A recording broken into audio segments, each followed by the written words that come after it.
চলন্ত কোনো গাড়ি থেকে নামতে গেলে অনেকের মাথায় খুব স্বাভাবিক একটা চিন্তা আসে, সামনের দিকে লাফ দিলেই বুঝি নিরাপদে নামা যাবে। বাইরে থেকে এটা যুক্তিসঙ্গত মনেই হতে পারে, কারণ গাড়ি সামনে যাচ্ছে, আমরাও সামনে লাফ দিলে যেন তাল মিলিয়ে নামা হলো। কিন্তু বাস্তবে এই ধারণাটাই সবচেয়ে বিপজ্জনক ভুল, কারণ তখন আমরা একটা বিষয় ভুলে যাই, আমাদের শরীর আগেই সেই গাড়ির গতির সঙ্গে তাল মিলিয়ে চলছে। গাড়ি যত দ্রুত চলছে, আমাদের শরীরও ঠিক ততটাই গতিতে সামনের দিকে মুভ করছে। এই অবস্থায় সামনের দিকে লাফ দিলে কি হয়? আসলে তখন আমরা নিজের শরীরের ওপর আরো গতি যোগ করে দেই। গাড়ির গতি আর আমাদের লাফের গতি একসাথে মিশে যায়। ফলাফল হিসেবে আমরা মাটিতে পড়ি প্রচন্ড জোরে। এই ধাক্কাটা শরীরের জন্য খুবই ক্ষতিকর হতে পারে। পা, হাঁটু, কোমর কিংবা মাথায় গুরুতর আঘাত লাগার ঝুঁকি অনেক বেড়ে যায়। অনেক সময় মানুষ বুঝতেই পারে না কিভাবে একটা ছোট্ট লাফ মুহূর্তের মধ্যে বড় দুর্ঘটনায় বদলে গেল।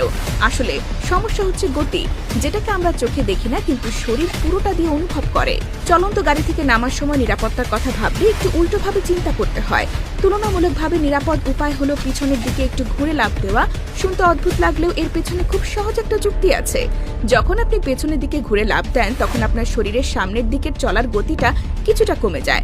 মানে গাড়ির যে ফরওয়ার্ড স্পিড ছিল সেটার সঙ্গে আপনি আর পুরোপুরি যুক্ত থাকেন না। এতে মাটিতে পড়ার সময়ও ধাক্কাটাও তুলনামূলক কম হয়। এই পদ্ধতিতে নামলে শরীর একটু বেশি নিয়ন্ত্রণে থাকে, আপনি সহজে ভারসাম্য ধরতে পারেন, হঠাৎ করে সামনে ছিটকে পড়ার সম্ভাবনাও কমে যায়। অবশ্যই সবচেয়ে নিরাপদ উপায় হলো চলন্ত গাড়ি থেকে একবারেই না নামা। কিন্তু যদি কোনো পরিস্থিতিতে নামতেই হয়, তাহলে এই ছোট্ট সচেতনতাই বড় দুর্ঘটনা থেকে আপনাকে বাঁচাতে পারে। অনেক দুর্ঘটনা ঘটে শুধু ভুল ধারণার কারণে। সামনে লাফ দিলে নিরাপদ, এই ভাবনাটা বাস্তবে উল্টো ফল দেয়। তাই চলন্ত গাড়ির সঙ্গে শরীরের গতির সম্পর্কটা একবার বুঝে নিলেই সিদ্ধান্ত নেওয়া সহজ হয়। একটু বুদ্ধি আর সঠিক কৌশলই এখানে জীবন বাঁচানোর পার্থক্য গড়ে দিতে পারে।